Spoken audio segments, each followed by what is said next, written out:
இந்த லைவ் வந்து சடனாக வந்தது என்னென்னா, ரொம்ப நாளாக பேசணும்னு, நிறைய விஷயத்தை பற்றி பேசணும்னு நான் நினைப்பேன். அப்புறம் நமக்கு எதுக்கு சும்மா இருப்போம், நம்மளாச்சு நம்ம குடும்பமாச்சு கம்முன்னு இருக்கலாம் அப்படின்னு நினச்சிட்டு நிறைய விஷயங்கள் வந்து மனசில் பட்டதை பேசாமல் இருந்திருக்கேன். அதுக்காக என்ன நானே வந்து நிறைய தடவை வந்து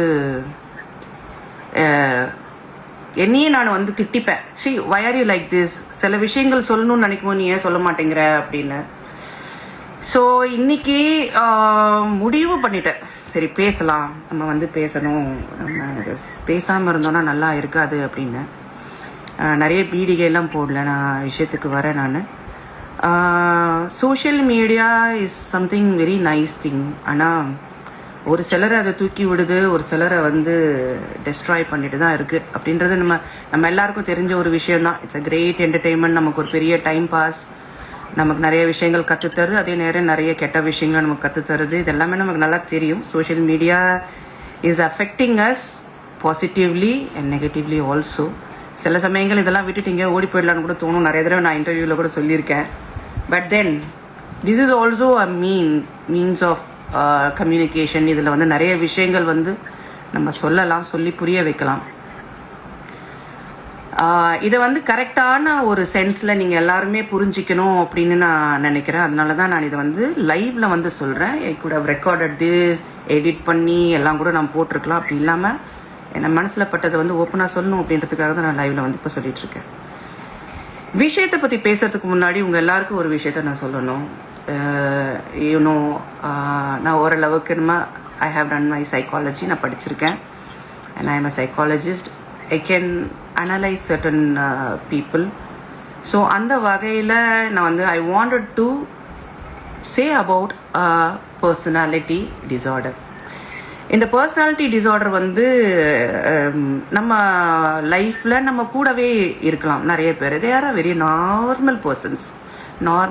அவங்களோடய நம்ம டெய்லி எழுந்திருக்கிறோம், நம்ம சாப்பிட்றோம், தூங்குகிறோம், நம்ம பழகிட்டு இருப்போம், அதெல்லாம் எல்லாமே இருக்கும். பட் ஆனால் சோக்கு இப்படி ஒரு டிஸார்டர் இருக்குது அப்படிங்கிறது வந்து யாருக்குமே கண்டுபிடிக்க முடியாது. So I want to talk about a personality disorder. It's called as grandiosity. கிராண்டியாசிட்டிங்கிறது வந்து இந்த மாதிரி ஒரு ஆட்கள் வந்து என்ன பண்ணுவாங்கன்னா, அவங்களுக்கு வந்து தன்னை ஒரு மிகப்பெரிய ஒரு அழகன், நான் வந்து என்னுடைய டேலண்ட் வந்து யாருக்குமே ஒரு ஈக்குவல் கிடையாது, I am the best person, நான் தான் இந்த உலகத்தையே ஆள வந்தவன், நான் தான் ஒருத்தர் வந்து காப்பாற்ற முடியும் அப்படின்னு சொல்கிற ஒரு character. We'll say it as a grandiose. இந்த பர்சனாலிட்டி உள்ளவங்க வந்து they will have a inflated self view. அதாவது அவங்க வந்து எல்லாரையும் விட சுப்பீரியரான ஒரு பர்சன்னு நினச்சிப்பாங்க. சுப்பீரியர், யூனிக்காக, நான் தான் ஒரு தனி, என்ன மாதிரி ஒரு ஆளை வந்து நீங்கள் இன்னொரு இடத்துல நீங்கள் பார்க்க முடியாது, நான் அப்படிப்பட்ட ஒரு person, I am a very unique personality அப்படின்னு நினச்சிக்கிற ஒரு ஆள். இவங்களுக்கு வந்து they will have so much of fantasies of சக்ஸஸுக்கான ஃபேண்டசிஸ் இருக்கும். நான் வந்து வேற லெவலில் ஒரு ஆள், நான் அந்த இடத்த நான் ரீச் பண்ணிடுவேன், நான் பண்ணிட்டேன், நான் அந்த புகழை அடைஞ்சிட்டேன், நான் எனக்கு ஈக்குவலாவோ எனக்கு வந்து என்னை எதிர்த்து நின்று பேசுறதுக்கோ யாருமே கிடையாது, அந்த அளவுக்கு நான் ஒரு சக்ஸஸ்ஃபுல்லான பர்சன் அப்படின்னு நினச்சிப்பாங்க. ஆனால் ஆப்போசிட் சைடில் இருக்கிறவங்களுக்கு பார்க்கும்போது என்ன இப்படி பேசிகிட்டு இருக்கான், யார் அப்படின்ற மாதிரி இருக்கும். அதே மாதிரி என்றைக்குமே யாராவது ஒருத்தர் வந்து நம்மளை வந்து அட்மையர் பண்ணிக்கிட்டே இருக்கணும். அவங்கள, இது ஒரு பெண்ணாக இருக்கலாம், ஆணாக இருக்கலாம், யாராக வேணாலும் இருக்கலாம், அட்மிரேஷன், என்ன அழகுங்க, ஐயோ நீங்கள் என்னங்க, நீங்கள் சிரிக்க ஆரம்பிச்சிங்கன்னா அப்படியே மனசெல்லாம் அப்படி இருக்குதுங்க அப்படின்வாங்க.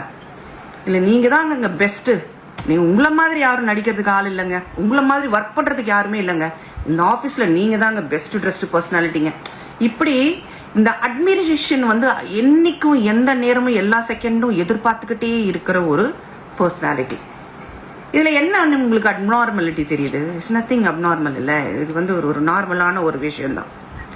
இவங்களுக்கு வந்து they will have this exploitative பிஹேவியரும் இருக்கும், ஒரு மேனிப்புலேட்டிவ் பிஹேவியர் இருக்கும். எப்போ வந்து அந்த மாதிரி ஒரு பிஹேவியர் வெளியில் வரும்னா, இப்போது ஃபார் எக்ஸாம்பிள் நானே இருக்கேன்னு வச்சுக்கோங்களேன். நான் ஆஃபீஸ்க்கு நான் வந்து ஒரு அழகாக ஒரு புடவை ஒன்று கட்டிட்டு போய் நிற்கிறேன், ஓகேங்களா. உடனே அங்கேருந்து ஒருத்தவங்க வந்து ஆஃபீஸில் என்னோட கலீக் வந்து என்ன சொல்கிறாருன்னா, ஏங்க நாங்கள் ஸ்ரீதேவி மாதிரி இருக்கீங்க, செம்ம அழகாக இருக்கீங்க அப்படின்வாங்க. நார்மல் பர்சன்ஸ் நம்ம எப்படி ரியாக்ட் பண்ணுவோம், என்ன கலைக்கிறியா அப்படின்வோம். இதே இந்த டிசார்டர் இருக்கிறவங்க எப்படி இருப்பாங்கன்னா, ஸ்ரீதேவியில் ஒரு அழகா, என்னைய பார்த்து ஸ்ரீதேவியோடலாம் கம்பேர் பண்ணுற, நான் அதுக்கெல்லாம் மேலே அப்படின்வாங்க. புரியும்னு நினைக்கிறேன். நான் இதை பற்றி நான் பேச வர போகிறேன் அப்படின்றது உங்களுக்கு புரியும்னு நினைக்கிறேன். ஸோ அந்த மாதிரி ஒரு அரகன்ஸ், தன்னை பற்றின ஒரு அரகன்ஸ், தன்னை பற்றின ஒரு மிகப்பெரிய நம்பிக்கை, admiration, self love, beyond self love ஒன்று இருக்குல்ல, கண்ணை மறைக்கும் சொல்லுவாங்க. அந்த அளவுக்கு வந்து தன்னைத்தானே ஏற்றி வச்சு பார்த்துக்கிறது. நீங்கள் யார் என்ன சொன்னாலும் வந்து அதை பற்றி வந்து அவங்க வந்து அக்செப்ட் பண்ணிக்கவே மாட்டாங்க. ஸோ இந்த வந்து இந்த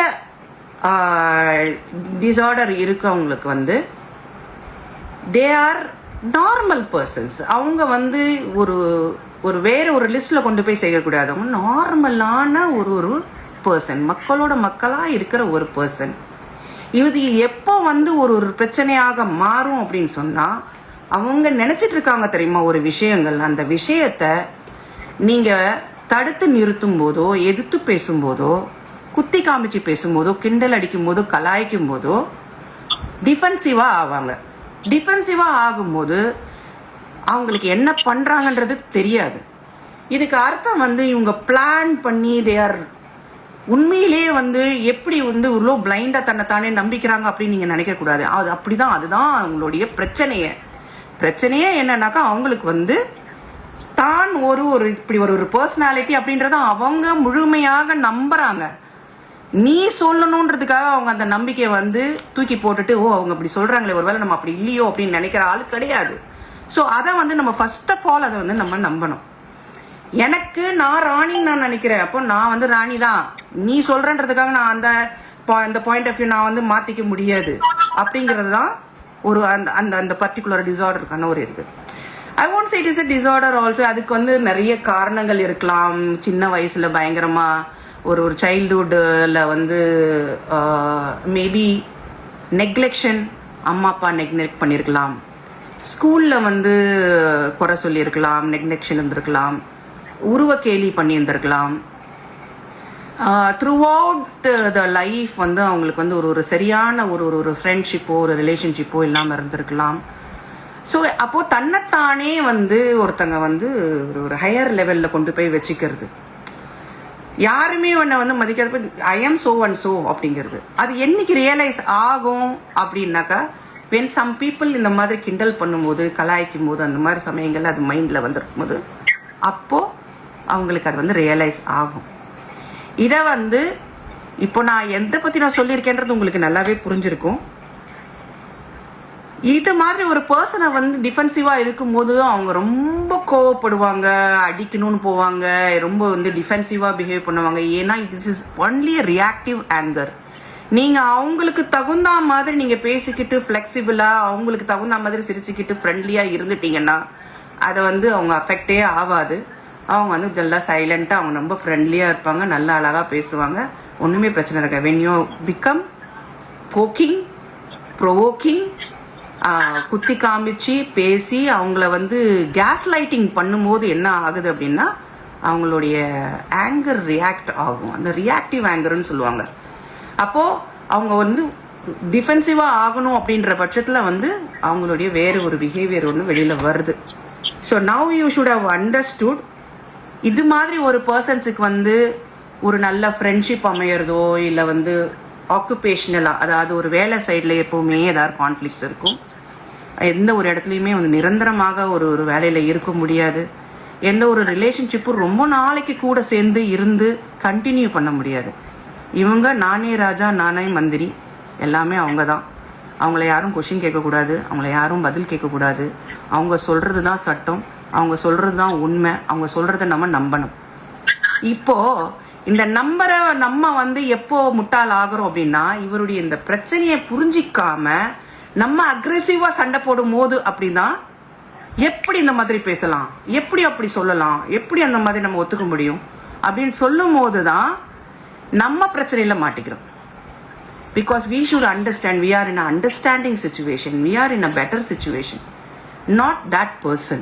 ஸோ அந்த பர்சன் வந்து அந்த புரிஞ்சிக்கிற ஒரு தன்மையிலேருந்து வேற ஏதோ ஒரு வேர்ல்டில், ஒரு டிலியூஷனல் வேர்ல்டில் ட்ராவல் பண்ணிட்டு இருக்கும்போது நம்ம போக் பண்ணி பேசிட்டு இருக்கும்போது என்ன ஆகுது அப்படின்னாக்கா, பிரச்சனை நமக்கு தான் வருது, நம்ம டென்ஷன் ஆகுறோம், நம்ம வந்து நம்மளுடைய கோவம் அக்ரவேட் ஆகுது, நம்ம கண்ட்ரோல் இல்லாமல் நம்ம எதையாவது ஒன்று பேசிடுறோம், அடிதடியில் இறங்குறோம், இன்னும் நல்லா குத்தி காமிச்சு பேசணும், ஹர்ட் பண்ணுற அளவுக்கு பேசுனா நீ அப்படி இல்லடா அப்படின்றத சொல்லி ஹர்ட் பண்ணி பேசுனா உடனே அவனுக்கு புரிஞ்சிடும் அப்படின்னு. எனக்கு புரியாது. 200% நீங்க ட்ரை பண்ணுங்க, புரியாது. நான் இந்த கமெண்ட்ஸ்லயே வந்துருச்சாட்டினும் யாருன்னு யாராவது டிசைட் கண்டுபிடிச்சாங்களா? What do you think? So இன்னைக்கு வந்து ஃபீல்டில் எனக்கு அதிகமாக ஃபீல்டில் வர்றது வந்து என்ன இஷ்யூன்னா வாட்டர்மெலன் திவாகர். அவரை பற்றி தான் இப்போ பேசிகிட்டு இருக்கேன். நான் வந்து இப்போது அவரை வந்து குறை சொல்லணும் அப்படின்றதுக்காக நான் சொல்லலை, அவரை புரிஞ்சிக்கோங்கன்னு சொல்கிறதுக்காக தான் இந்த லைவ். அவர் பண்ணுறது it is not his fault. He is now in that delusional world. அவர் பாவம். நான் அவரை வந்து சப்போர்ட் பண்ணி அவரை வந்து whatever he has done அதை நியாயப்படுத்தி பேசுறதுக்காக நான் வரல. ஒருத்தருடைய சிச்சுவேஷன், ஒருத்தருடைய சைக்கலாஜிக்கல் பிரச்சனைகளை வந்து புரிஞ்சுக்கோங்கன்னு தான் நான் சொல்கிறேன். நீங்கள் யூஸ் பண்ணிக்கிட்டீங்க ஒரு பர்சனை, நீங்கள் யூஸ் பண்ணிக்கிட்டீங்க. ஒருத்தர் வந்து வாட்டர்மெலன் கடிச்சிட்டு இப்படியே பண்ணதை வந்து நீங்கள் என்ஜாய் பண்ணீங்க. நான் சொல்கிறது மக்களோ இல்லை யூடியூபர்ஸோ, நீங்கள் வந்து யாராக இருந்தாலும் சரி, யூ ஆல் என்ஜாய்டு தட். அந்த வந்து பார்த்தப்போ உங்களுக்கு வந்து என்டர்டெய்னிங்காக இருந்துச்சு, ரொம்ப பிடிச்சிருந்துச்சு, ஆஹோ ஓஹோன்னு ஏற்றி விட்டீங்க. நீங்கள் ஏற்றி விட்டதுக்கப்புறம் அவர் என்ன நினச்சிக்கிட்டாரு, he fell into that delusion that I am some person, I am a great actor, நான் தான் எல்லாமே அப்படின்ற அந்த ப்ரிக்கிங் பாயிண்ட்டு அவங்களுக்கு உள்ளே இருந்த அந்த பட்டனை வந்து நீங்கள் தட்டி விட்டீங்க. அது ஆன் ஆயிடுச்சு. இப்போது அதுக்கப்புறம் அதை இன்னும் அக்ரவேட் பண்ணுறதுக்கு வந்து நீங்கள் 1008 இன்டர்வியூஸ் அவரை கூப்பிட்டு வச்சு கலாய்க்கிறன் பேர் வழி அவரை வந்து நீங்கள் வந்து அவரை இன்டர்வியூக்கு வந்து சின்ன சின்ன யூடியூப் சேனல்ஸோ ப்ரைவேட் சேனல்ஸோ எல்லாருமே கூப்பிட்டு பணம் கொடுத்து, நான் எனக்கு தெரியும் நல்லா பணம் கூட கொடுத்துருப்பீங்கன்னு, பணம் கொடுத்து அவரோட இன்டர்வியூவை வாங்கி கூட உட்காந்து அவரை கலாய்ச்சி எத்தனை இன்டர்வியூஸ் நான் பார்த்துருக்கேன். அந்த சர்க்காசம் இருந்திருக்கு அந்த இன்டர்வியூவர்ஸ் கிட்ட, எத்தனை சர்க்காசம். ஓ, நான் வந்து சிவாஜி, அஜித் இவரை விட அஜித் விஜய்க்கெல்லாம் வந்து அப்புறம் நான் தான் இந்த ஃபீல்டை காப்பாற்ற போறேன்ற. ஏங்க ஒரு நார்மல் பர்சனுக்கு புரியாதா? ஒரு நார்மல் பர்சன் அப்படி பேச மாட்டாங்கன்றது புரியாது அவங்களுக்குலாம். அதுக்கு அவ்வளோ ட்ராலு, அவ்வளோ கமெண்ட்டு இம்மீடியட்டாக போட்டு தள்ளுறீங்க. இவன் யாருவன், அவன் யாருவன். See, try to understand him. He is in that world. அதை வந்து மாற்றவே முடியாது. நீங்கள் ஆணி அடித்து நீங்கள் சொன்னீங்கனாலும் அவரை அவங்க மாற்றிக்க முடியாது. பிபி 9ல் பார்த்தீங்க நீங்கள், அவர் ஒரு கண்டஸ்டண்ட்டாக பார்த்தீங்க. எதுக்கு? He was a contestant who can be trolled, who can be made fun of. அதனால அதை கொண்டு வந்தீங்க. ஏன் பாதியிலே வெளியில் அனுப்பிட்டாங்க? ஏன் பாதியிலே அவர் எலிமினேட் ஆயிட்டாரு? அவர் என்ன சொல்லிக்கிட்டு இருக்காரு, நான் தான் வைரலாக இருந்தேன், நான் தான் அது பண்ணேன். He will believe that. அவரால் தான் அந்த ஷோ போச்சுன்னு அப்படி தான் சொல்லுவார். He is like that. That is his personality. நீங்கள் எல்லாரும் வந்து இல்லவே இல்லை, இந்த ஷோ போனதுக்கு வேற யாரும் ரீசன். யாரும் ரீசன் இல்லை. He is in this situation because of you all. ஒரு யூடியூப் சேனல்ஸில் வந்து ஒரு சர்க்காஸ்டிக்காக கொஸ்டின் கேட்டு ஒருத்தங்களை வந்து எந்த அளவுக்கு குறைச்சி இது பண்ண முடியுமா?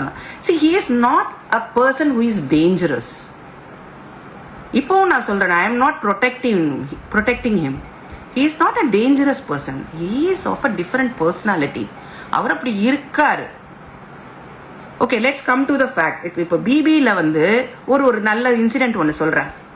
ஒரு வீக்கெண்ட் எபிசோடில் வந்து விஜய் சேதுபதி சார் வந்து வீக்கெண்டில் வந்து பேசிகிட்டு இருக்கும்போது இவர் வந்து குழந்த மாதிரி இப்படி சிரிச்சுக்கிட்டே இருந்தார். அப்பா சொன்னார், சிரிக்காதீங்க திவாகர், எல்லாமே வந்து சிரிக்கிறது கிடையாது அப்படின்னு சொன்னார். ஆனால் அந்த டைம் அவர் வந்து சர்காஸ்டிக்காக வந்து நிறைய விஷயங்கள் சொல்லிக்கிட்டு இருந்தார். விஜய் சேதுபதி அவர்கள் வந்து வீக்கெண்டில் சர்காஸ்டிக்காக சொன்ன சில விஷயங்கள் வாட்டர்மெலன் திவாகருக்கு புரிகிற அளவுக்கு ஐக்கியூ இல்லை. அதனால அவர் சிரிச்சுக்கிட்டு இருந்தார். He didn't mean to smile. He is like that. He always thinks that உங்களை நீ திட்டுங்களேன், நீங்கள் அவரை போய் திட்டுங்களேன், சிரிச்சுக்கிட்டே அந்த திட்டுறதையும் வந்து தன்னோட பாராட்டா ஏற்றுக்கிற ஒரு கேரக்டர். ஸோ அந்த மாதிரி ஒரு பர்சன் அவர். இது வந்து wantedly deliberately he is doing சம்திங்ன்றது கிடையவே கிடையாது. He is made up like that. அதுக்கு வந்து அவருக்கு ஹெல்ப் பண்ணுறதுக்கோ அவரை வந்து அவருக்காக வந்து டிஃபெண்ட் பண்ணி பேசுறதுக்கோ இது வரைக்கும் நான் ஒரு பர்சன் பார்க்கல. மேபி அவருடைய ஃபேமிலி பர்சனோ இல்லை அவருடைய ஃப்ரெண்ட்ஸோ, அவர் கூட யாராச்சும் கலீக்ஸ் இருக்காங்களா, இல்லை அவங்க வீட்டில் அவங்க கல்யாணம் ஆயிடுச்சா, அவங்களோட ஒய்ஃப் இருக்காங்களா, இல்லை சிங்கிளா, அவங்களோட சிஸ்டர் இருக்கா, பிரதர் இருக்கா, யாருமே இது வரைக்கும் டிஃபெண்ட் பண்ணதில்லை. That means this person is alone. அவருக்காக பேசுறதுக்கு யாருமே இல்லை. மேபி அவர் கூட இருந்திருக்கலாம். இவருடைய இந்த பிஹேவியர், இவர் இந்த மாதிரி நடந்துக்கிறது வந்து அவருக்கு புரிஞ்சிக்காம நிறைய பேர் விலகியும் போயிருந்திருக்கலாம். இப்போ ஒருத்தங்களுக்கு பிரச்சனை இருக்குன்னா ஒருத்தங்க கண்டுபிடிச்சு கொண்டு போய் அதை ஹெல்ப் பண்ணணும் அப்படின்னு கூட்டிட்டு போகும்போது தான் ஒருத்தருக்கு வந்து நம்ம வந்து ஹெல்ப் பண்ண முடியும். யாருமே இல்லைங்கிறப்ப அவங்களுக்கு யார் சுட்டி காமிக்கிறது, யார் சொல்றது? அது மாதிரி ஒரு பர்சன் தான் இவர். அப்போ இந்த பிபிலேயே வந்து பல நேரங்களில் அவருக்கு ஒருத்தர்கிட்ட தான் கான்ஃப்ளிக்ட் இருந்தது. ஏன்னா கானா வினோத் கூட அவர்கிட்ட மட்டும்தான் கான்ஃப்ளிக்ட். எதுக்கு அவருக்கு வந்து எப்பவுமே கான்ஃப்ளிக்ட் இருந்தது? ஏன்னா அவர் ஒருத்தர் தான் இவரை கிண்டல் பண்ணிக்கிட்டு இருந்தாரு. பாக்கி எல்லாரும் வேணும்னே வந்து அவர் என்ன பண்ணுவாங்க, நடிச்சு காட்டுங்கண்ணா, நடிங்கண்ணா, நீங்க நடிங்கண்ணா அப்படின்னு சொல்லிட்டு சர்காஸ்டிக்கா சொல்லுவாங்க. That was not direct. நீங்க கேமரா முன்னாடி நடிங்க, நாங்க பாக்குறோம், நீங்க அப்படி பண்ணுங்க, இப்படி டான்ஸ் ஆடுங்க. வெளியில அது ட்ரால் ஆயிட்டு இருக்கிறதா அவருக்கு தெரியாது. அவர் அந்த ட்ராலையும் பாராட்டா தான் இன்னி வரைக்கும் சொல்லிக்கிட்டு இருக்காரு. எல்லா சர்காஸ்டிக் விஷயங்களும், எல்லா ட்ரால் பண்ற விஷயங்களும் he will take it as appreciation. That is what is Diwakar. அதை வந்து நாம புரிஞ்சிக்கலன்னா நம்ம முட்டாள். இன்னைக்கு நீங்க நேரா போய் நீ இல்லவே இல்லை, உன்னோட இந்த எண்ணத்தை நீ மாத்திரு, நீ என் தலைவன் அஜித் மாதிரி கிடையாது, மாத்திக்க மாட்டாரு. he is like that. So புரிஞ்சிக்கோங்க. நான் என்ன சொல்ல வரேன் அப்படின்னா, இப்போ ரீசண்டாக இப்போ வந்து சிடபிள்யூசியில் வந்து ஒரு பிரச்சனை நடந்திருக்குது. என்ன நடந்துச்சு? சிடபிள்யூசியில் நடந்த பிரச்சனையில் வந்து ஓகே, கண்டஸ்டண்ட்டாக இவர் காமெடியனாக போயிருக்காரா, கோமாலியாக போயிருக்காரா, கண்டஸ்டண்ட்டாக போயிருக்காரா எனக்கு தெரியல. He has come there. அங்கே வந்து கானா வினோத் இருந்திருக்காரு. ஆல்ரெடி இவங்க ரெண்டு பேருக்குள்ளே வந்து ஒரு கான்ஃப்ளிக்ட் இருக்குது. ப்ளஸ் புகழ் இருந்திருக்காங்க, மாக்காப்பா இருந்திருக்காங்க. எனக்கு புகழையும் தெரியும், மாக்காப்பாவையும் தெரியும், அந்த ஷோவையும் தெரியும், அந்த ஷோவோட கான்செப்டும் தெரியும். மேக்சிமம் பிபியா இருந்தாலும் சரி, சிடபிள்யூசி ஒரு மாக்கிங், ஒரு ட்ராலிங், ஒருத்தர் கிண்டல் பண்ணி பேசிக்கிற ஒரு ஷோ தான். More of cooking, maximum of கிண்டல் தான் இருக்கும். அதை நம்ம ஒரு என்டர்டெய்னிங்காக அது வந்து நம்ம என்ஜாய் பண்ணிக்கிட்டு போகிறோம். ஆனால் அது ஒரு சில பேர் மட்டும் எப்படியாவது கொஞ்சம் அப்படியே அஃபெக்ட் ஆகிறதுக்கான நிறைய சான்சஸ் இருக்குது. அது எல்லா கண்டஸ்டன்ஸுக்கும் நடந்திருக்கு, இல்லைன்னு நான் சொல்ல மாட்டேன். But that is the concept of the show. அதை நம்ம யாருமே தடுத்து நிறுத்தவே முடியாது. ஸோ இந்த ஷோவில் வந்து வரும்போது என்ன ஆயிருக்குதுன்னா, வந்து எனக்கு கேள்விப்பட்ட வரைக்கும், வீடியோவில் சொல்லப்பட்ட வரைக்கும், அதை வச்சு நான் சொல்கிறேன். ஆக்சுவலி நடந்தது என்னன்னு தெரியாது. நான் புகழ்கிட்டையும் பேசலை, மாக்காப்பா யார்கிட்டையும் நான் பேசலை. பேசும்போது இவர் ஏதோ நிஷா கிட்ட ஏதோ சொல்லியிருக்கிறாரு, அதை வந்து தவறா இருக்கு அப்படின்னு சொல்லி கானா வினோத் சொல்லியிருக்கிறாரு. உடனே வந்து அந்த இடத்துல ஒரு கைகலப்பு ஏதோ நடந்திருக்கு, இவங்க போட்டு அடிச்சிருக்காங்க. ஓகே, கானா வினோத் வந்து இது சொன்னதுலையும் தப்பு இல்லை, இவரோட பிஹேவியரையும் நான் வந்து கரெக்டுன்னு நான் சொல்லலை. அதே மாதிரி அவரை ஏதாவது ஒரு பொருளால் அடிச்சிருக்காங்கன்னா அதுவும் நான் கரெக்டுன்னு நான் சொல்ல மாட்டேன். எல்லாமே தப்பு தான். Just because it is Diwakar, just because he doesn't have anybody, just because he is a trolling person, அவர் என்ன வேணா பேசலாம், அவர் என்ன வேணாலும் பண்ணலான்றது கிடையாது. அவரோட உரிமை இருக்கு. அவர் போய் போலீஸில் கம்ப்ளைண்ட் பண்ணாரு. ஓகே, அது தப்புன்னு யாரால சொல்ல முடியுமா? யாருமே சொல்ல முடியாது. ஒருத்தவங்களை அடிச்சிருக்காங்க, அவர் போய் கம்ப்ளைண்ட் பண்ணாரு. ஈவன் த போலீஸ் பீப்புள், நீ வந்து யாரா இருந்தாலும் சரி, நீ வந்து பெரிய பணக்காரனோ ஏழையோ, பெரிய செலிபிரிட்டியோ கம்மி செலிபிரிட்டியோ, அதை பத்தி அவங்களுக்கு கவலை இல்லை. நீங்க போய் கம்ப்ளைண்ட் கொடுத்தீங்கன்னா, எஃப்ஐஆர் போட்டீங்கன்னா கூப்பிட்டு விசாரிக்க தான் செய்வாங்க. நீ எவ்வளவு பெரிய ஆளாக இருந்தாலும் சரி, you have to go and answer. Oh, நான் வந்து இந்த நியூ இயர் அதுவுமா நான் வந்து இந்த இடத்துல வந்து நிக்க வேண்டிய கட்டாயம்னா இது ஏன்? See, you are given so much of freedom to troll anybody, to comment anybody. அப்படி இருக்கும்போது ஒரு பர்சன் வந்து அதை டிஃபெண்ட் பண்ணி பேசும்போது கஷ்டமா இருக்குது இல்லையா? So we don't know the actual factor. This is what is happening in the show.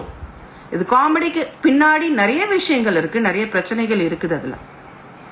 So he has gone to the station. அதுக்கு வந்து ஒரு கரெக்டான ஒரு விஷயம் கிடைக்கல. இப்போ அந்த ஒரு விஷயத்துல என்ன ஆக்சுவலா நடந்ததுன்னு தெரிஞ்சுக்காம எல்லா சேனல்ஸும் வந்து அதை பத்தி பேசிக்கிட்டு இருக்கீங்க. And he is being tortured. நான் இப்போ இன்னைக்கு ஒரு வீடியோ ஒன்று பார்த்தா அவர் கேமராவை பிடுங்குறாரு, போறாரு, அவர் கத்துறாரு, என்னை காப்பாத்துங்க. எனக்கு புரியுது அங்க இடத்துல என்ன சுச்சுவேஷன் நடந்திருக்கும். நீ ப்ரொவோக் டிவினா என்ன, ப்ரொவோக்கிங்க்கு அர்த்தம் நான் சொல்லி வந்து புரிய வைக்க வேண்டியதில்லை. ப்ரொவோக் டிவி வந்து ஒருத்தங்களை வந்து வேணும்னே நோண்டி வந்து அவங்கள வந்து ஏதாவது ஒரு பிரச்சனை பண்ணி அவங்க வாயை பிடுங்கிறது தான் ப்ரொவோக் டிவி. நான் ரொம்ப கலோக்கியலாக இந்த மாதிரி சொல்கிறேன் நான் உங்ககிட்ட. Okay, that is what this say. Provoke அப்படின்ற பேர் வச்சிருக்கிறதே அதுதான். You have seen all the interviews in that. Mostly வந்து it will be like more of provoking persons. அப்படி ஒரு சேனல் நேம் வச்சிருக்கிறாங்க. இப்போ இந்த டிவியில வந்து இந்த ப்ரோவோக் சேனல்ல வந்து இவரை கூப்பிட்டு இன்டர்வியூ எடுக்கிறாங்க. இன்டர்வியூ எடுக்கிறதுக்கு முன்னாடி நாங்க ஒரு செலிபிரிட்டி இப்போ எங்களை இன்டர்வியூக்கு எடுக்க வராங்கன்னா நாங்க கிளியரா சொல்லிடுவோம் எதை பத்தி நாங்க பேசுவோம், எதை பத்தி பேச மாட்டோம் அப்படின்றத நாங்க முன்னாடியே நாங்க சொல்லிடுவோம். நம்ம சொல்றத முன்னாடியே கேட்டும் வச்சுப்பாங்க. they give all kind of respect. ஒரு யூடியூப் சேனல் நம்ம கிட்ட பேசும்போது என்னென்ன கொஸ்டின்ஸ் இருக்கும், என்ன கான்டென்ட் நீங்க பேச போறீங்க, எதை பத்தி கொஸ்டின் கேட்பீங்க. சார் இந்த மாதிரி வந்து இந்த ஃபேமிலி பிரச்சனை அதை பத்தி பேச வேண்டாம் சார், இந்த கிசுகிசு இருக்குல்ல அதை பத்தி பேச வேண்டாம். நம்ம சொல்லும் போது நமக்கு ரெஸ்பெக்ட் கொடுத்து அதை பத்தி பேச மாட்டாங்க. ஆனா இவரை பொறுத்த வரைக்கும் இந்த விஷயத்துல என்ன பண்ணிருக்கிறாங்க அப்படின்னா, அவரை கூட்டுட்டு போய் உட்கார வச்சு இன்டர்வியூ பண்றேன்னு உட்கார வச்சு அவருக்கு பிடிக்காத ஒரு விஷயம், அவர்கிட்ட சொல்லப்படாத ஒரு விஷயம் சொல்லிருக்கலாமே முன்னாடியே. நீங்க அக்ரிமெண்ட் ஒன்று போடுங்க, நாங்க இதெல்லாம் கேட்போம் அப்படின்னு சொல்லி கேளுங்க. கேட்டுட்டு நீங்க கொண்டு போய் நீங்க கேமரா முன்னாடி உட்கார வைக்கீங்க. கேமரா முன்னாடி நீங்க வந்து திடீர்னு நிஷாவை பத்தி நீங்க கேக்குறீங்கன்றப்போ he is not at all in his world. அவரை வந்து டிஃபென்சிவா தான் பிஹேவ் பண்ணுவாரு அந்த இடத்துல. அந்த இடத்துல நீங்க வந்து கேமராவை காமிச்சு பண்ணும்போது he started to be defensive. அது கை கிளப்பு ஆச்சு, கேமராவை பிடுங்கினாரு, எல்லாம் பண்ணாரு. இது ஒரு தடவை ரெண்டு தடவை, இதுக்கு முன்னாடி பல தடவைகள் இந்த மாதிரி யூடியூப் சேனல்ல அவருக்கு நிறைய பிரச்சனைகள் நடந்திருக்கு, நிறைய சண்டைகள் நடந்திருக்கு. இன்னமும் அவர்கிட்ட எதையாவது ஒன்று போய் கூப்பிட்டு நம்ம இன்டர்வியூ பண்ணணும்னு சொல்லிட்டு நீங்க போறீங்க. My personal request to all people YouTube channel, include whoever is in CWC, இது புகழுக்கோ மாக்காப்பாக்கோ எல்லாருக்குமே நான் வந்து இது ஒரு மெசேஜா நான் ஒன்று சொல்றேன். You all are in a understanding position. Okay. ஒருத்தர் வந்து புகழை விட நான் எனக்கு வந்து நிறைய புகழ் இருக்குன்னு சொல்லும் போது உங்களுக்கா அது புரியலையா? See, something which is not actually true, one person is speaking என்றப்போ உங்களுக்கா அது புரியலையா? ஏன் இப்படி ஒரு மனுஷன் பேச முடியும் அப்படின்னு பேசும்போது மாக்காப்பா வந்து சின்ன வயசுல இருந்து பாக்குறேன்னா உடனே ஒரு ட்ரால் ஃபேக்டர் ஆகுது. ஓ, அப்ப இவர் வந்து ரொம்ப பேபியா அப்படின்னு. ஏன் அவரோட உருவத்தை பார்த்து நீங்க என்ன நினைக்கிறீங்க? he can't be younger than Ma Ka Pa அப்படின்றது தான். It's a troll factor. he is a troll factor. அவர் ஒரு என்டர்டைன்மெண்ட் ஃபேக்டர் மக்களுக்கு. சாப்பிட்டு முடிச்சுட்டு வண்ணாந்து படுத்து உட்காந்து சேனல் பார்க்கும்போது இதெல்லாம் வந்து உங்களுக்கு என்டர்டைன்மெண்ட். ஒரே ஒரு ரிக்வெஸ்ட் தான் அவங்க எல்லாருக்கும், please try to understand that person, please leave him alone. அவ்வளோதான் நான் சொல்லுவேன். நான் he has issues, he has problem, please don't trigger him. Trigger பண்ண வேண்டாம். உங்களுக்கு வேண்டாமா விலகி இருங்க. அவருக்கு வந்து எப்போ வந்து உங்களுக்கு பிரச்சனை இல்லாமல் இருக்கும் அப்படின்னா அவர் சொல்றதை எதையுமே பர்சனலாக எடுத்துக்காதீங்க. பர்சனலாக எடுத்துக்காத வரைக்கும் உங்களுக்கு எந்த விஷயமும் உங்களுக்கு அஃபெக்டே ஆகாது. யூ லைக் ஹிம், அவர் பண்ணுற டான்ஸ் இதெல்லாம் காமெடியாக இருக்கா, ஃபன்னாக இருக்கா, என்ஜாய் பண்ணணும்னு நினைக்கிறீங்களா, என்ஜாய் பண்ணுங்க, அது போதும். ஓகே, நீ பண்றது எனக்கு பிடிக்கல, நீ அந்த மாதிரிலாம் பண்ணக்கூடாது, சர்க்காஸ்டிக்கா பண்றது, வேணும்னே வியூஸ்க்காக வேண்டி வர போய் கூப்பிட்டு கேள்வி கேட்கறது, you mat him a big person. You mat him a big person. நீங்களே அவரை வந்து ட்ரால் பண்ணி கீழே தள்ளிடாதீங்க. இந்த உலகத்துல வந்து ஒரு சின்ன குழந்தைய ரேப் பண்ணவன் வாழறான். ஓகே, ஒரு பொண்டாட்டி இழுத்து போட்டு குடிச்சிட்டு அடிக்கிறவன் வாழறான். ஊர்ல இருக்கிறவங்க அத்தனை பணத்தையும் வந்து ஏமாத்திட்டு இருக்கிறவன் வாழறான். கொலை பண்றவன் வாழறான். ஃப்ராடு பண்ணுறவன் வாழறான், ஒருத்தரை ஏறி மிதிச்சுட்டு முன்னேறிட்டு இருக்கிறவனுங்க வாழறானுங்க. What is he? இவர் என்ன உங்களுக்கு டேஞ்சரஸாக தோணுது? தான் ஒரு பெரிய ஆக்டர்னு நினச்சிட்டு இருக்காரு. இருந்துட்டு போட்டுமே, என்ன தப்பு? ஒரு வேணும்னா ரசிங்க, இல்லைன்னா மாற்றிட்டு போங்களேன். அதை விட்டுட்டு அவரை எதுக்கு இந்த மாதிரி வந்து ஒரு டார்ச்சர் பண்ணி இவ்வளோ இழிவுபடுத்தணும்னு எனக்கு புரியல. எனக்கு I don't know about others. Normal மக்கள் புரிஞ்சிருக்கும்னு நினைக்கிறேன். தயவு செஞ்சு try to know respect human. ஏன்னா ஒவ்வொரு மனுஷனுக்குள்ளேயும் எல்லாருக்கும் சைக்கலாஜிக்கல் ப்ராப்ளம் இருக்குது. எல்லாருக்கும் கோவம் வந்தால் வேறு மாதிரி பிஹேவ் பண்ணுறோம். யாரும் யோகியம் கிடையாது, யாரும் நார்மல் கிடையாது. நம்ம எல்லாருக்கும் வந்து ஒரு பாஸ்ட் இருக்குது. நம்ம எல்லாரும் வந்து அந்த பாஸ்ட்டை ட்ரிகர் பண்ணும்போது நமக்கு கோவம் வேறு மாதிரி வரும். அந்த அந்த கிராஃப் லெவல் மேலே கீழே இருக்கும், அவ்வளோதானே தவிர மற்றபடி வந்து we all are having some problem. அதை நம்ம புரிஞ்சுக்கணும். நமக்கே தெரியும் நம்ம ஒரு 4 பேர் முன்னாடி எப்படி பிஹேவ் பண்ணுறோம், தனியாக நம்ம பொண்டாட்டிகிட்ட எப்படி பிஹேவ் பண்ணுறோம் அப்படின்னு நமக்கு தெரியும். ஸோ அதெல்லாம் புரிஞ்சுக்கிட்டு ப்ளீஸ் ட்ரை டு ரெஸ்பெக்ட். இதை இனி வந்து இந்த ஒரு விஷயமா, இது ஒரு பெரிய விஷயமா கொண்டு போக வேணாம் அப்படிங்கிறது தான் என்னுடைய request. We are in understanding position. நம்ம வந்து ஒருத்தருடைய நிலைமையை புரிஞ்சிக்கக்கூடிய ஒரு நல்ல ஒரு அறிவாற்றலோடு இருக்கிறோம். அவர் வந்து சம்பாதிக்கணும்னு நினைக்கிறாரா, சம்பாதிச்சுட்டு போட்டுமே, கொஞ்சம் பாப்புலராக இருந்துட்டு போகட்டுமே. யாருக்கு என்ன வந்து பிரச்சனை ஆக போகுது? இதனால ஒன்றுமே இல்லைல்ல. நம்மளால் ஒருத்தங்களை வாழ விட முடியாதா இவ்வளோ பெரிய உலகத்தில்? That's it. இதை தான் சொல்லணும்னு நினச்சேன் நான். So he doesn't have a family. நீங்கள் BB9 பார்த்தீங்கன்னா இன்ட்ரோவில் வந்து ஃபேமிலி, ஊர், உலகம் எல்லாத்தையும் காமிப்பாங்க. அது கூட அவருக்கு காமிக்கல இல்லையா? I feel very sympathetic towards him. But ஒரு விஷயம் நல்லா தெரிஞ்சுக்கோங்க, நான் அவரை வந்து அவர் செஞ்ச விஷயங்கள் அத்தனையும் நான் வந்து நியாயப்படுத்தியே நான் பேசலை. சில விஷயங்கள் லிமிட் மீறி போகிறாரு தான். ஆனால் அதை எல்லாமே வந்து அவருடைய சென்ஸில் பண்ணியிருக்காரு அப்படின்னு மட்டும் நீங்கள் நினைக்காதீங்க. there is some other factors which is triggering him. So அதனால் please do understand people and take care all of you. அவ்வளோதான் நான் சொல்லணும்னு நினச்சேன். Okay, bye. Anybody else? இப்போ என்ன பண்ணட்டீனோ sharing? You can just end the session. Yeah, I'm going to end this session. உங்களுக்கு ஏதாவது வந்து questions ஏதாவது இருந்ததுன்னா you please post me, DM பண்ணுங்க. ரொம்ப இம்பார்ட்டன்ட் கொஷின்ஸ், வேல்யூபிள் கொஷின்ஸ் ஏதாவது இருந்தால் கண்டிப்பாக அதெல்லாம் நான் வந்து ஸ்டோரிஸில் வந்து உங்களுக்கு அதுக்கான ஆன்சரை நான் போஸ்ட் பண்ணுவேன். Okay, thank you all. எவ்வளோ பேர் பார்த்தீங்க? நிறைய பேர் வந்திருக்கீங்க லைவில். So happy to see you all. ஒரு சென்சிட்டிவான ஒரு விஷயத்துக்காக வந்து பேசியிருக்கேன். நிறைய விஷயங்கள் பேசணும்னு நினச்சிருக்கேன். இது வந்து this is one thing. Social media ஒருத்தங்களை வந்து தூக்கிட்டு போய் எங்கேயோ மேலே வைக்குது. இப்போது ரீசெண்டாக கூட இன்னொரு விஷயம் கூட சொல்லணும்னு இருந்தேன். இந்த மோனாலிசான்னு ஒரு பொண்ணு, அந்த மோனாலிசான்ற பொண்ணை வந்து எங்கேயோ கும்பமேளாவில் வந்து மணி வித்துட்டு இருந்த பொண்ணு. இன்றைக்கி அந்த பொண்ணோட லைஃப் எப்படி மாறிடுச்சு பாருங்கள். அந்த இன்னசென்ஸ் போச்சு. இந்த இந்த இந்த பரந்த உலகம், சோஷியல் மீடியா உலகம், சினி உலகம் அப்படின்னு அதில் வந்துட்டு அந்த பொண்ணு என்னன்னா ட்ரால் பண்ணுறாங்க, எவ்வளோ பேசுகிறாங்க. அவளை சொன்னாலா என்ன பாப்புலர் ஆக்குன்ட்டு? இல்லையே, அவள் ஒன்றும் சொல்லலைல்ல. இன்றைக்கி அந்த பொண்ணு வந்து அவ்வளோ பெரிய பிரச்சனையில் எது உண்மை எது பொய், யார் நல்லவங்க யார் கெட்டவங்க, யாரை நம்பணும், யாரை கல்யாணம் பண்ணணும், யாரோட குடும்பம் பண்ணணும், அம்மா நல்லவங்களா, புருஷன் நல்லவனா, கட்டிக்கிட்டவன் நல்லவனா, இல்லை அந்த ப்ரொடியூசர் நல்லவனா, எதுவுமே தெரியாமல் அவசரப்பட்டு இருக்கு அந்த பொண்ணு. அந்த பொண்ணு வந்து ஒரு அலிகேஷன் ஒன்று வச்சு அதை நம்புறதுக்கு யாருமே இல்லை. ஏன்னா யார் அலிகேஷன் வைக்கிறாங்களோ அது அந்த ஹையர் லெவலில் இருந்தாங்கன்னா அது நம்பிக்கை உண்டு, இல்லைன்னா அதுக்கான நம்பிக்கையே இருக்காது. நீங்கள் சோஷியல் மீடியாவில் வந்து ஒருத்தரவங்களுக்கு பெரிய புகழ் கொடுக்குறீங்க. அந்த புகழ் கொடுத்துட்டு நீங்களே அவங்கள வந்து போட்டு மண்ணில் போட்டு புதைச்சிடுறீங்க. Please don't do that. Okay, bye.